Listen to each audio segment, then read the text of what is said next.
नमस्कार साथियों, आप सभी लोग का हाई वाईफाई स्टडी चैनल पर मैं अजय भारती आप सभी लोग का स्वागत करता हूं।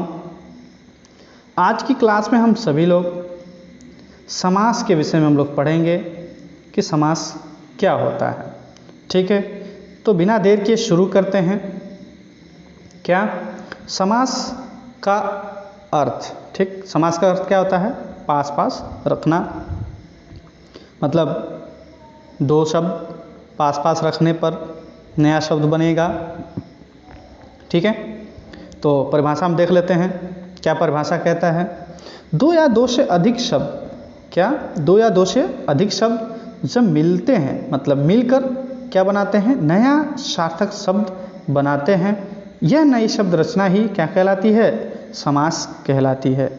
ठीक है, मतलब परिभाषा ये क्लियर कर रहा है कि समास क्या होता है। समास दो या दो से अधिक शब्द को जब हम मिलाते हैं, मिलाने के उपरांत शब्द तो बनेगा नया, मगर कैसा शब्द बनना चाहिए? सार्थक शब्द बनना चाहिए, मतलब उसका कोई अर्थ निकलना चाहिए। तो ऐसा शब्द रचना को ही क्या कहा जाता है? समास कहा जाता है। ठीक है, तो आगे देखते हैं क्या समास के प्रकार।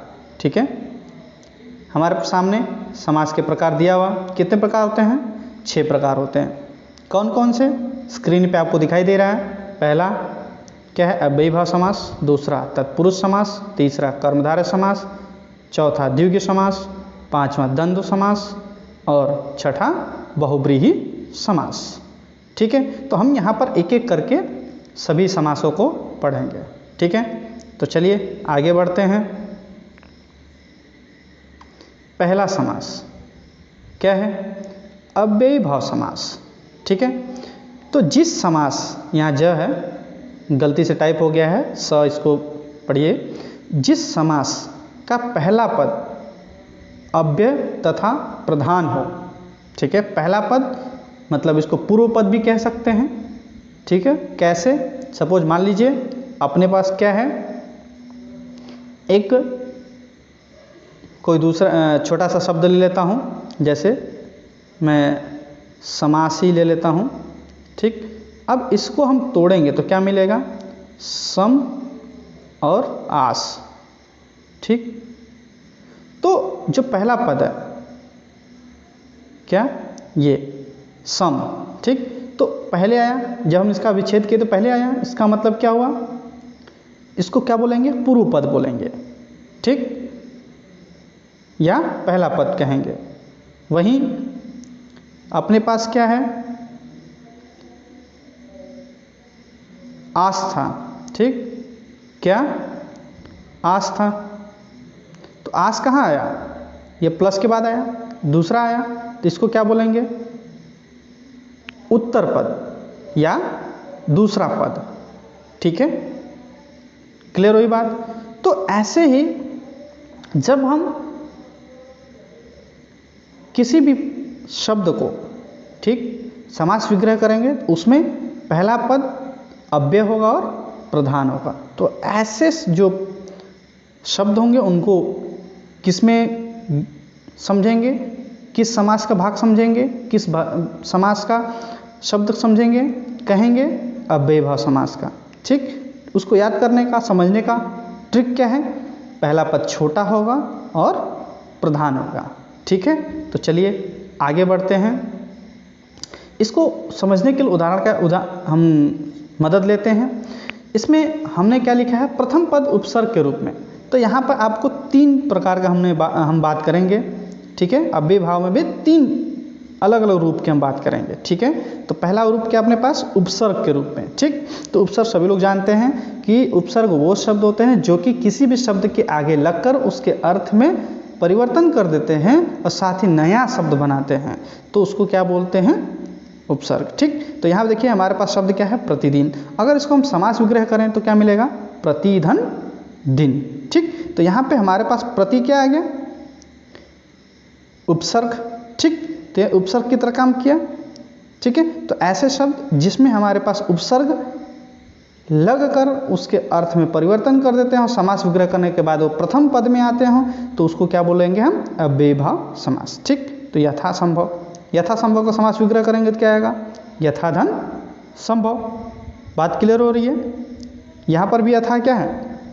उपसर्ग है। नेक्स्ट देखते हैं दूसरा, प्रतिकूल। यहाँ पर प्रति क्या है? ये भी उपसर्ग है और कूल क्या है? मुख्य शब्द है। कूल में प्रति लग गया तो प्रतिकूल हो गया। तो कौन सा समास हो गया? अव्ययीभाव समास हो गया। आजीवन, ठीक, में आधन जीवन हो गया तो आ क्या हो गया? छोटा हुआ। प्रति भी छोटा, यथा भी छोटा, प्रति भी छोटा, मतलब सब ये जो प्रथम पद हैं छोटा हैं और उपसर्ग हैं।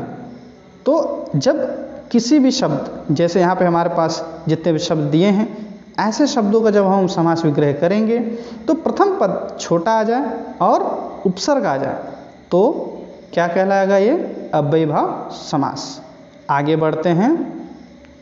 अब हम आपको ये बताएंगे कि अगर उपसर्ग के अलावा प्रथम पद क्या हो गया? अव्यय हो जाए। ठीक, तो अव्यय के रूप में क्या होगा? देखते हैं। यथाशक्ति, इसका समास विग्रह क्या होगा? शक्ति के अनुसार। ठीक है, यथाशीघ्र मतलब जितना शीघ्र हो सके। ठीक, ऐसे जो समास विग्रह होंगे किस समास के अंतर्गत आएंगे?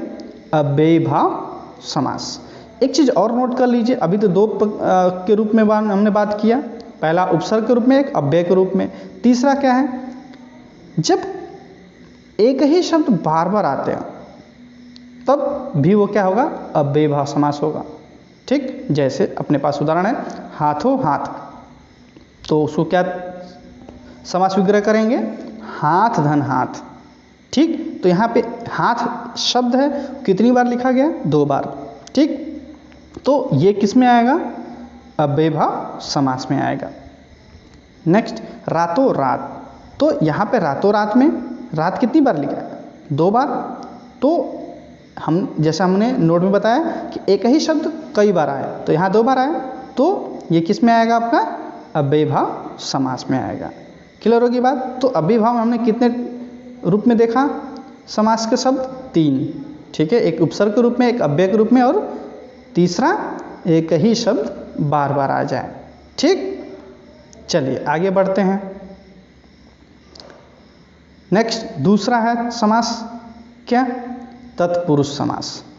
ठीक, तो जिस समास का उत्तर पद, हमने बताया अभी ऊपर कि उत्तर पद क्या होता है, दूसरा पद क्या होता है। जब किसी भी शब्द का समास विग्रह करते हैं तो बाद में जो शब्द आते हैं उसको क्या बोलते हैं? उत्तर पद या दूसरा पद कहते हैं। ठीक, तो अगर ये उत्तर पद प्रधान होता है और दोनों के बीच में कारक चिन्हों का लोप हो जाए, कारक चिन्ह क्या क्या होंगे? ध्यान दीजिए, ने, को, से, के लिए, ठीक, में, है ना, ऐसे और भी होंगे। ठीक है, आप लोग कारक पढ़े होंगे, जानते होंगे, नहीं जानते तो एक बार देख लीजिएगा, नहीं तो मैं कारक भी आपको अगले नेक्स्ट वीडियोज़ में, नेक्स्ट क्लास में मैं कारक भी आपको बता दूंगा। ठीक है, तो यहाँ पे इन शब्दों का क्या आ जाएगा? उपयोग आ जाएगा, उनके बीच में आ जाएगा। जब हम समास विग्रह करेंगे तो 2 शब्द आएंगे, उन दोनों शब्दों के बीच में इनमें से कोई एक आ जाएगा।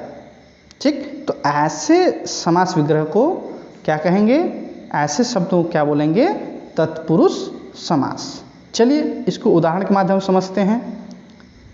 हमारे पास उदाहरण है, पहला ग्रामगत। ठीक, ग्रामगत, ग्राम को गया, तो यहाँ पे को आ गया। ठीक, को हमारा क्या है? बिल्कुल कारक है।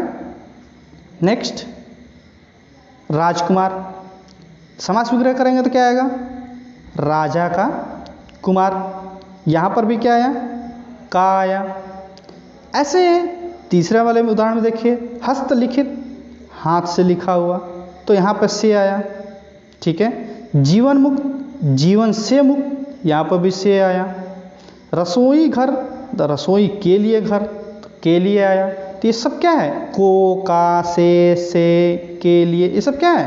कारक के चिन्ह हैं, ये सब आ रहे हैं जब इनका समास विग्रह हो रहा है तब। बात क्लियर हो रहा है? तो ऐसे शब्दों का ऐसे शब्दों का विग्रह करने पर हमें या उनके बीच में क्या मिल जाए, कारक चिन्ह मिल जाए, तो वो क्या कहलाएगा, क्या कहलाएगा? तत्पुरुष समास कहलाएगा। बात क्लियर हो रही है? नेक्स्ट आगे तीसरा समास की बात करेंगे, क्या? कर्मधारय समास। ठीक है, चलिए देखते हैं। जिस समास के पदों में विशेषण विशेष्य, उपमान उपमेय का संबंध हो उसे कर्मधारय समास कहते हैं। ध्यान दीजिए, क्या बोला कि जिस समास के पदों में जब आप समास विग्रह करेंगे तो उनमें क्या आएगा? विशेषण आएगा, विशेषण और विशेष्य आएगा, और क्या आएगा? उपमान उपमेय आएगा। अगर ये आते हैं तो वो जो समास विग्रह होगा क्या कहलाएगा? कर्मधारय समास कहलाएगा। ठीक, चलिए इसको याद करने का मैं ट्रिक बताता हूँ, कैसे याद करोगे। जब आप विग्रह करोगे तो मध्य में बीच में क्या आएगा? है जो। ठीक है, तो विशेषण विशेष वाले पद में है जो आएगा, तो हम इसको तुरंत पकड़ लेंगे भाई, किस समास का है? कर्मधारय का है।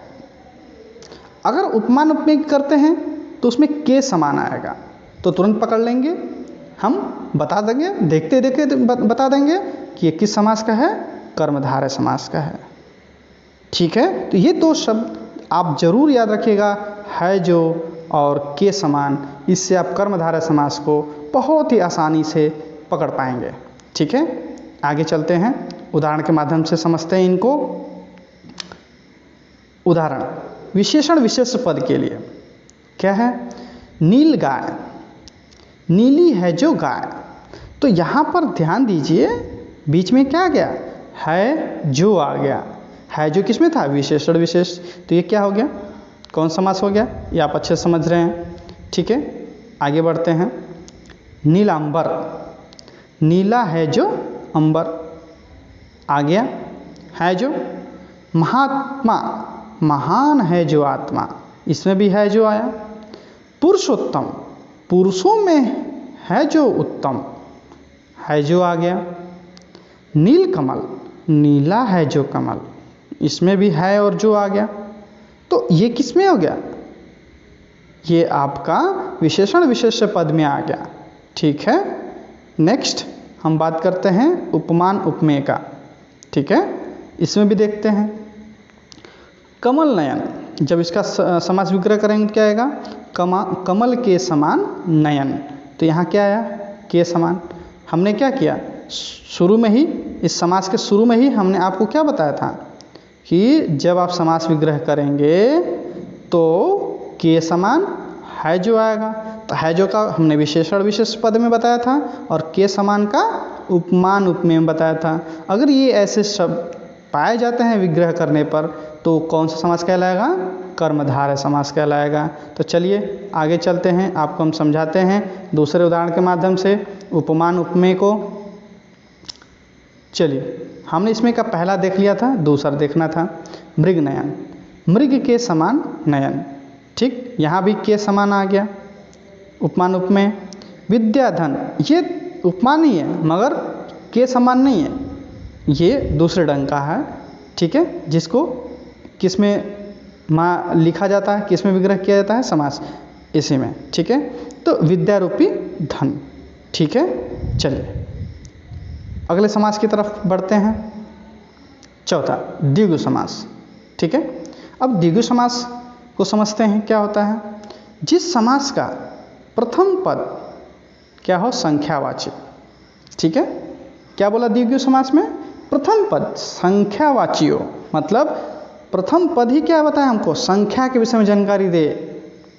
तो और आसान हो गया भाई, कोई भी शब्द रहेगा अगर उसमें पहले ही शब्द के रूप में हमको अगर संख्या दिखती है 2, 4, 5, 9, 10, 15, 10, तो तुरंत उसको क्या बताएंगे हम? द्विगु समास। ठीक है, चलिए बिना देर किए इसका उदाहरण भी देख लेते हैं हम लोग। क्या है उदाहरण में? दो राहा मतलब दो राहों का समाहार। ठीक है, यहाँ दो आ गया। ठीक है, नेक्स्ट द्विगु, दो गायों का समूह। ठीक, पंजाब, पांच आबों का समूह। ठीक, सभी में प्रथम पद में देखिए दो दो पाँच, पंचतत्व, पांच तत्वों का समाहार। सतसई ये नया शब्द है, आप लोग शायद नहीं जानते हो, तो इसको ध्यान से पढ़ लीजिए, याद कर लीजिए। 700 दोहों का समूह। ठीक है, आप लोग दोहा चौपाई पढ़े होंगे, तो जब 700 दोहों को मिला दिया जाता है तो सतसई बनता है। ठीक है, तो ऐसा समास विग्रह क्या कहलाएगा? द्विगु समास कहलाएगा। ठीक, चलिए अब आगे बढ़ते हैं। आप लोगों को हमारा वीडियो, हमारा पढ़ाने के स्टाइल सब कुछ अगर आपको समझ में आ रहा है, अच्छा लग रहा है, तो लाइक कीजिए, और कुछ पूछना हो तो कमेंट के माध्यम से कमेंट कीजिए और मुझसे पूछिए। साथ ही चैनल पर नए हैं तो चैनल को सब्सक्राइब कीजिए और ज़्यादा से ज़्यादा शेयर कीजिए, ताकि हमारा मनोबल बढ़ेगा तो मैं और अच्छी से अच्छी वीडियो लेके आऊँगा और अच्छे से अच्छे टॉपिक को समझाएंगे और आपका समझ में आता रहेगा। ठीक है, आप कभी भूल नहीं पाएंगे, ऐसे ऐसे ट्रिक्स भी लेकर आ जाएंगे हम। ठीक है, आगे चलते हैं। पांचवा, द्वंद्व समास। जिस समास का दोनों पद प्रधान हो। ध्यान दीजिए, दोनों पद प्रधान हो। हमने पहले बताया था दो पद होते हैं विग्रह करने पर, पूर्व पद उत्तर पद। तो पूर्व पद उत्तर पद दोनों क्या होगा? प्रधान होगा, दोनों मुख्य होगा। ठीक है, साथ ही पदों को तोड़ने पर जब आप विग्रह करेंगे तो क्या उनके बीच में आना चाहिए? और, एवं, तथा, या, अथवा, ऐसे शब्द आ जाते हैं तो क्या कहलाएगा? द्वंद्व समास कहलाएगा। ठीक है, चलिए एग्जाम्पल के थ्रू देखते हैं। क्या? दूध दही, समास में क्या होगा? दूध और दही। और आ गया अच्छा बुरा, अच्छा या बुरा, तो यहाँ या आ गया। तीसरे में देखते हैं जन्म मरण में, जन्म और मरण, यहाँ पर भी और आ गया। ठीक, गंगा जमुना, गंगा और जमुना, कितना सरल है। ठीक है, बहुत ही आसान है, आप अच्छे से तैयार कर सकते हैं। आप पेपर में अपने, चाहे कोई सा भी कॉम्पिटिटिव एग्ज़ाम हो, अगर समास आता है तो आप आसानी से कर लेंगे। ठीक है, फिर भी अगर कोई डाउट होता है तो कमेंट बॉक्स में कमेंट के माध्यम से अपने डाउट पूछ सकते हैं। आगे छठा और अंतिम समास, बहुब्रीहि समास। जिस समास में दोनों पद मिलकर किसी तीसरे अनुमानित विशेष पद को बनाते हैं, मतलब जब समास विग्रह करेंगे तो उसमें दो कम से कम पद आते ही हैं, तो उन दोनों पद मिलकर क्या बनाएं? किसी तीसरे का निर्माण कर देते हैं। ठीक, या तीसरे विशेष पद को हमें बता देते हैं, उसे क्या बोलेंगे? बहुब्रीहि समास। ठीक है, ट्रिक में तीसरा पद जनरेट होगा, तीसरा पद बन जाएगा विग्रह करने के बाद, तो वो बहुब्रीहि समास में आएगा। तो चलिए इसको हम उदाहरण के माध्यम से समझने का प्रयास करते हैं। नीलकंठ, नीला कंठ है जिसका, अर्थात शिव। हमने समास विग्रह किया तो तीसरे शब्द का क्या हुआ? अनुमानित निर्माण हुआ शिव। तो ऐसे ही जो शब्दों का समास विग्रह करने के बाद जब नया तीसरा शब्द बनता है तो वो क्या कहलाता है? बहुब्रीहि समास कहलाता है। गिरिधर, गिरि को धारण करने वाला, अर्थात कृष्ण। ठीक है, श्वेतांबर, श्वेत है वस्त्र जिसके, सब लोगों को पता है श्वेत वस्त्र कौन धारण की रहती हैं? सरस्वती। नेक्स्ट चक्रधर, चक्र को धारण करने वाला, अर्थात विष्णु, सबको पता है। तो ऐसा ही बहुब्रीहि समास में होता है कि जब हम किसी भी शब्द का विग्रह करेंगे, तो विग्रह करने के उपरांत हमें किसी तीसरे शब्द का क्या हो? निर्माण हो, जानकारी हो। ठीक है, तो ऐसे समास को बहुब्रीहि समास कहते हैं। ठीक है,